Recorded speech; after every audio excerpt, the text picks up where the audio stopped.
Due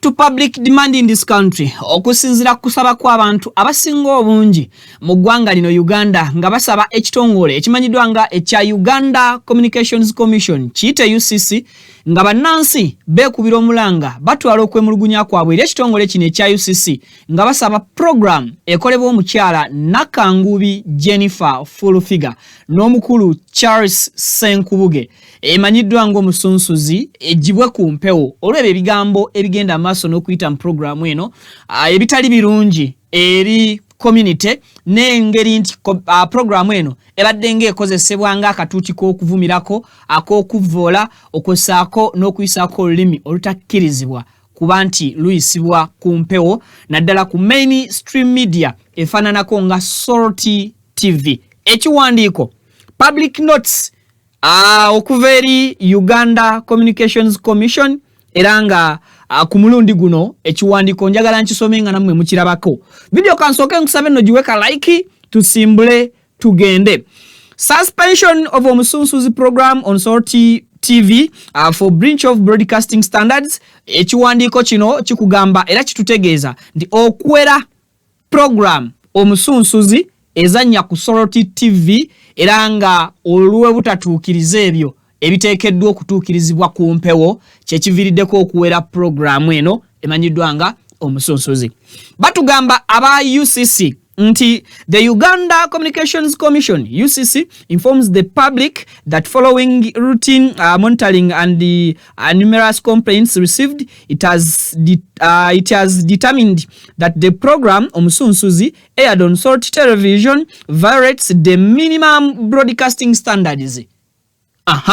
UCC neyongerayo nekugamba nti the commission found that this program which airs on weekdays from 6 a.m. to 8 a.m. contains abusive content. Oh my God. Inappropriate language and displays unprofessional conduct by the presenters. These broadcasts occur during morning hours when children are likely to be watching, potentially exposing them to the bigambo biwa byagala kubula byensoma. Okay. Potentially exposing them to unsuitable materials. Okusinzira ku UCC ngenda bannyonnyolaawo mu maaso ne batongerayo ne bagamba nti in accordance with its mandate under the Uganda Communications Act, Chapter 100, the UCC has directed Salty TV to number 1. Immediately suspend the airing of the Omusunsuzi program. 2. Provide written responses to the complaints received. 3. Submit recordings of the program broadcast between August 1st, 2025 and September 12th, 2025. 4. Submit the script of the program to the commission. Mwachihura tugende maso. Salty TV must confirm compliance. Salty TV must confirm compliance with the directive and submit the requested materials to the UCC by Friday, September 19th, 2025. The UCC remains committed to protecting the public from harmful or offensive content and ensuring that broadcasters operate compliance with the law and professional standards.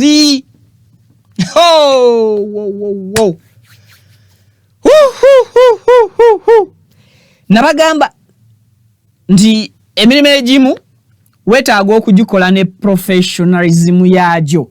Kale bw'oba toli part of the professionalism ku mulimo gw'okola nga tewasomerera ekyo ky'okola, gezaako okuyiga ng'oyigira kwabo abasoma omulimo ogwo.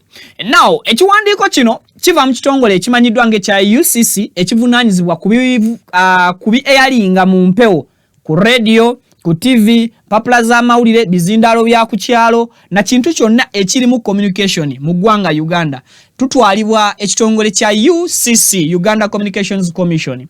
Omukyala Jennifer Nakangubi full figure okosako n'omwami Charles Senkubuge abo be batuula mu program ebadde airinga oba ezannya buli lunaku Monday to Friday okuva ssaawa 12 ez'okumakya mpaka ssaawa 2 ez'okumakya.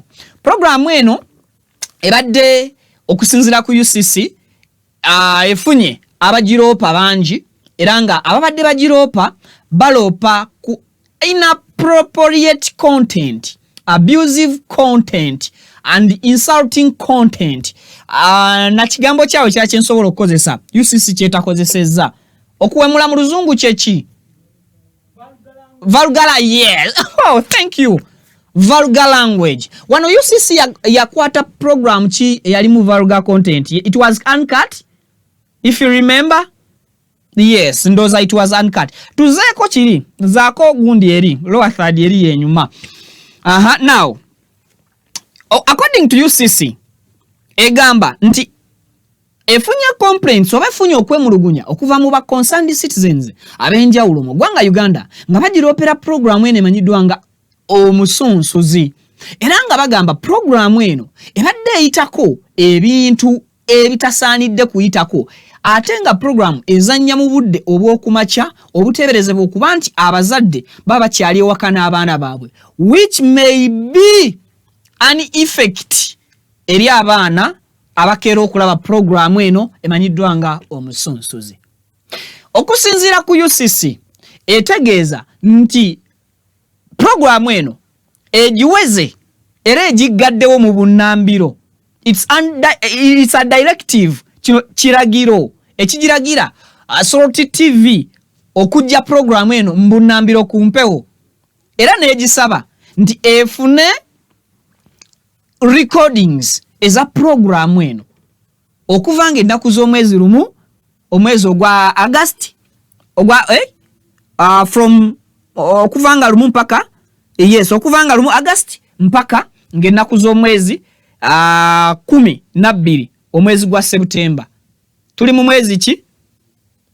Tuli mu September paka olunaku lw'ejjo ku Lwokutaano because leero Saturday. Kati UCC yagala content kumpi wa kuvanga lumu omwezi oguwedde mpaka omwezi guno ng'ennaku z'omwezi 12. Program gye basembeyo okukola UCC ejagala. Badde njagala mbazanyireyo kwa akatambi oba obutambi nga 3-5 obukoleddwa ku program eno omusunsuzi. Naye kyemanyi bannyini TV ne bannanyini program bajja kuba banyiivu, bajja kunkuba strike. Sigenda kuzizannya. Ekisooka bana inabalamusizaako oba mugyebaleko kansubire nti muli bulungi. Amanya nze Vicky omukutu nsinzira ku program Vicky exclusive. Omukutu nsinzira ku program bijja. Omukutu nsinzira ku Vicky exclusive. Yes. Kakati program bagiyita bimpe nga bwe biri teyina linnya. Ekyo kitegeeza UCC nze teyina kyenjagaza ndi professional mu nkola yange. Nze ndi professional mu nkola yange. Awo UCC ebera teyina kyekola ki kyenjagaza. Now ekisooka vulgar content abadde ayita nnyo ku Salt TV ate nga TV eri ku musingi gwa busumba gwa ddiini. TV ya musumba eri ku musingi gwaki gwa ddiini. Everyone was so surprised okulaba program emanyiddwa nga omusunsuzi ng'etuddeko omusajja omuyivu amanyiddwa nga Charles Senkubuge eyaliko presidential candidate era n'agenda mu race ey'okuvuganya mu kukuba nti yeegwanyiza ekifo ky'obukulembeze bw'eggwanga. Programu y'emu ne bajja bagigattako omukyala Jennifer full figure ng'omukyala oyo teyasoma mawulire, secondly nga mukisa gwe na publicity ye because abadde public figure ekyo tukkiriziganye oba tugaane. Everyone was happy omulundi ogwasooka okulaba full figure nga bamuwadde omukisa ogw'okuweereza ku mpewo. Naye ebintu gye byagenda bitambula, Salt TV program omusunsuzi yatandika okukozesebwa ng'akatuuti ak'okuvumirako ababeera banyizizza omukyala full figure. And another thing, omwami Charles Senkubuge omukubiriza wa program eyo bwe baba oba yali badde main host, because full figure aliko nga co-host. Kati main host ye mwami oyo yalemwa oba okusinzira ku bibadde birabikwa ku program eyo nti omukyala ono co-host ne bwabadde ng'alina obusungu bwayolesa ku muntu omu oba ku side gy'atayagala nga ava mu mbeera n'ayita we yalikomye, naye nga main host tasobola kumustopinga, main host tasobola kudirectinga bulungi show netambula negenda mu maaso. Secondly, UCC esabye Salt TV egende maaso n'okugiwa script kye kino kyolaba olupapula lwolaba Eva mbeera ntadde wano nti nga sinaba kuvaayo kweyalinga bintu bino nsooka ne mbiwandiika. Script eno oba ebiri mu buwandiike nina okumakinga sure nti nina right information. Sigenda kujja wano kukola bukozi parapase oba sigenda spreadinga bigambo bya buchayi, bigambo bitalina facts. Ndoza wano sibawangako mawulire nga tegalina facts. Story ne bweba yakagwawo making sure nti nkuwako details sofa eziriwo.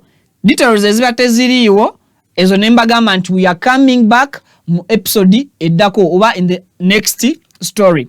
Ekiri ku UCC mu suspending a program eno omusunsuzi, UCC ebasabye baleete scripts zino zonna eza programs zaabo kuvanga lumu mpaka nga 12 lumu August 12 September. According to what I've been moving around ku social media nga bicapturingibwa mu program y'abano byonna biraga unprofessionalism mu program. Era eyo script sisuubira nti basobola ogikwata ne bagipresentinga eri ekitongole kya UCC nti eno script bulijjo gye tutambulirako ng'ate ebibadde byalinga birala, which means nti UCC egenda kuba efuna lead eyongerwa okuteeka akazito kuba employer aba employee nga bano ba employers.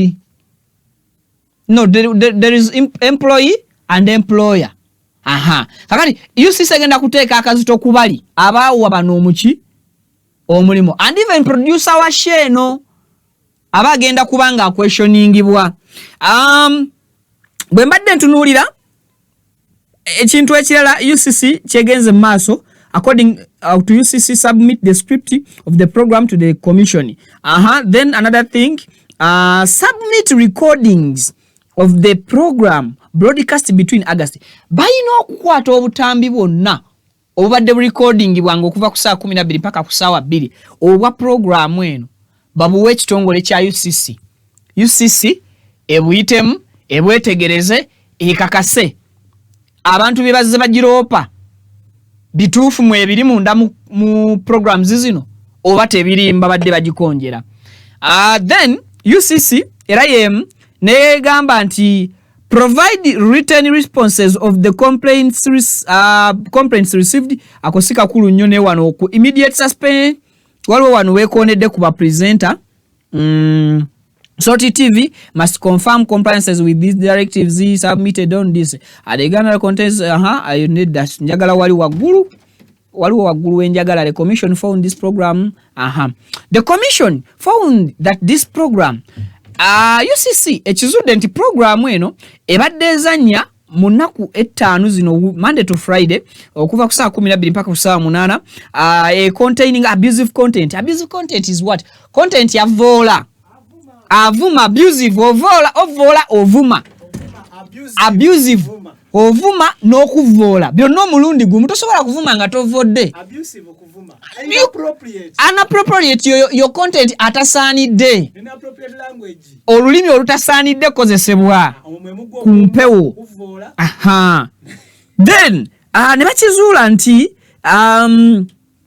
unprofessional wano webedda wennoonya unprofessional conduct by unprofessional conduct by the presenters obutali bumanyirivu oba abaddukanya pulogulaamu eno.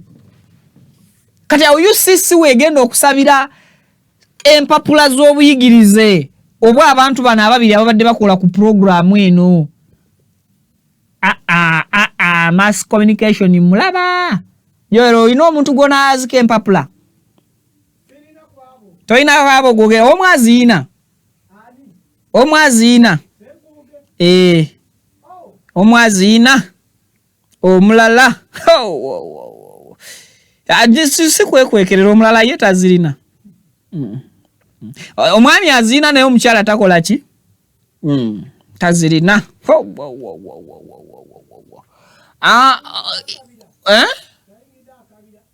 Asobola okuyingira akabiro olw'obutaba na mpapula. Kisoboka. Kuba kati according to UCC bweba egambye nti unprofessionalism eyaba presenter kitegeeza nti egenda kusaba qualifications zaabwe sikyo. Then eyagala qualifications ezibakkiriza okukola omulimu ogwo. Ezibaleetera okuwolesa obutali bumanyi. Kakati ndabaawo nga mwami Charles Senkubuge agenda kukwata empapula ze aziwe UCC eziraga nti kituufu mass communication yamukola ki? Yamukola. Then UCC ebuuze nti this program badde eddukanyizibwa abantu babiri, main host and co-host. Where is the letters of co-host? And then batera kwambala galubindi aba basajja ba UCC let's assume zino galubindi who is Charles Senkubuge here? Oh, you're the man. You are the main host here? Yes, okay. Another one. Who was the main the co-host of the show? Omsunsuzi. Jennifer. Oh, from which campus? Anti UCC webe bayita mubeera waawo mwena then I'm 100% nti omuntu omutajja ku appearinga.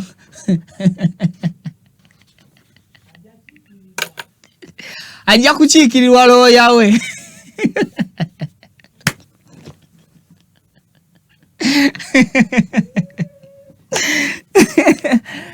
Kambanyumize omusumba omugenzi kati owekawalani Pastor Iga abizaayo.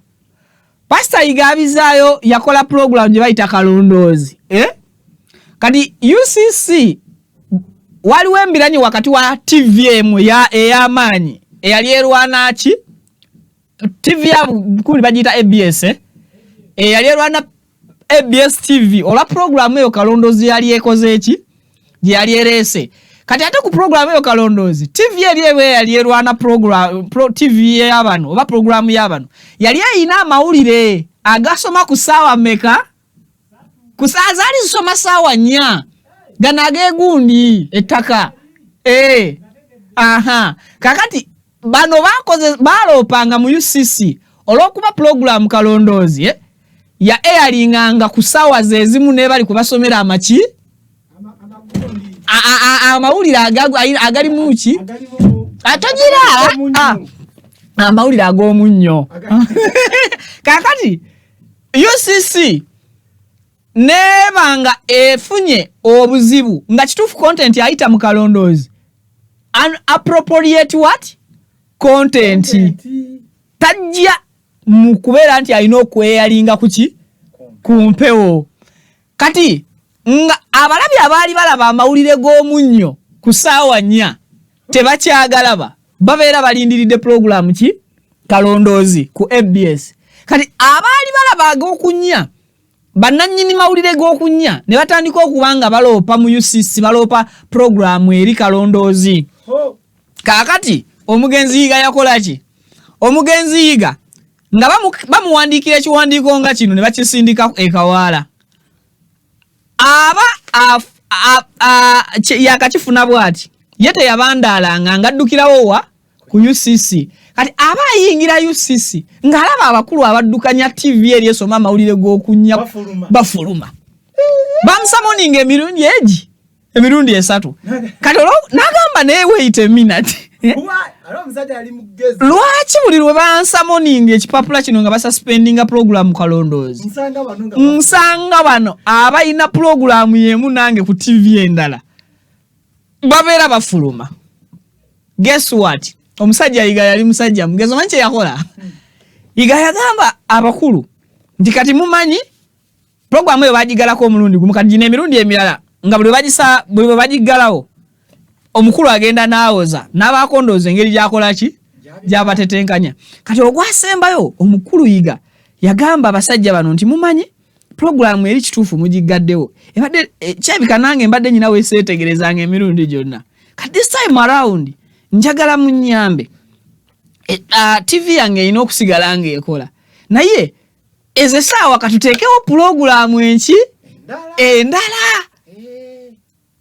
Ko bali nti tekirina buzibu zironga zeno eyitibwa kalondoozi ogikoze eki ogigadde kuba kati naffe tutryinze emirundi kumpi 3 nga tukuyamba bwe tugikola ki bwe tugizaako. Munange omusumba bwe yaddira content yennyini owa kalondoozi n'amukyusiza erinnya. Abajjukira pulogulaamu ya kalondoozi bagikyusa erinnya ssaawa zezimu abazannyi be bamu buli kimu kyekimu ne basponsa nga be bamu ne bagikyusa bukyusa ki linya. Oba yava mu kalondoozi nedda mu pulogulaamu ki abaali bagoberera kalondoozi mujjukira oba baali bagiyita oba londoola ensonga oba bagikola ki Atalasi yali tubulidde pulogulaamu kuba producer ye Atalasi. Kakati UCC nefuna akaseera akazibu nga bano balina okuddayo amawulire g'okunnya okuloopa nti omusajja pulogulaamu temwagijjeko ko bali nti bagiyita batya pulogulaamu nti amwe bulijjo muloopa kalondoozi kati ate no pulogulaamu era omusumba yiga agenda okufanga pulogulaamu ku mpewo ekola ki pulogulaamu ezajja naye yali akubye eki amawulire g'abali. Kati ate kye yali akoze ekirala yaddira ku ssaawa 3 mpaka ku ssaawa 4 n'ateekako amawulire ge muyagabiranga akacyayi n'aleeta ekiwala ekyeki ekyagabanga airtime. Kakati ate n'akubira ddala amawulire g'abaliwa amawulire g'abali. Ekyo lwaki nkikuwadde nti omusumba yiga teyali musomi w'amawulire naye yalina obwongo obuzaale kati nga bumusobozesa ate okukoppa n'ayigira mu baasoma omuki omulimu. Then another thing omusumba yiga omugenzi yali amakinga sure nti mbakozi bakozesa beba abasoma omulimu ogukola ki nga bamuyambako okuyiga naye ng'ayigira mu system eyo. Kakati Salt Media, Salt TV yo yaddira ne employing omukyala ate omukyala atayagala kwongera kusoma n'okuwabulwa nga buli wajja ku program tasobola kukkiriza main host kuddukanya show nga bwe yalikoze eki bwe yalidukanyizibwa. But I think waliwo obunafu wa host. Yes, waliwo obunafu bwa main host Mwami Charles Senkubuge. Lwaki bamugamba nti okufumiitiriza oyi kasita mugamba nti tufumiitirize nga asirika. So program bagijje ku mpewo finally amaloboozi ga bannayuganda gakoze eki gawuliddwa. Yali mukyala ki Sherry Matovu. Sherry Matovu musanyufu bitya atonolowooza yeyeka nammere ali ku list nammere busanyu gyawulira kati ndooza gyali aliku ajati wange ajati So now ngenda kunoonyako nalongo kitone mukubiddekaawo nangamba nti the thing is thingling nti ekintu kikola ki saundi wa mwaitamu mpola enkubiddeko ku Nalongo Shitoni nangamba nti Vicky jankuweeyo akantu nakava okukuba angambye nakava okukumira ebiteega obatule ogijje mbujja ate angambye nti nakava okukumira ebiteega omuliro era kakati ebiteega bya Nalongo ndowooza bisanyufu bannange so kakati katulinde ndowooza shoka ngikomye wano ndeete Nalongo ngenda kubaleetera abantu ab'enjawulo nga babuulira biki content ki abadde ayita mu program eno otherwise kambasibule yes zeze sawa mbatadde sibazaako omukono banaye tusingane mu updates eziddako mweraba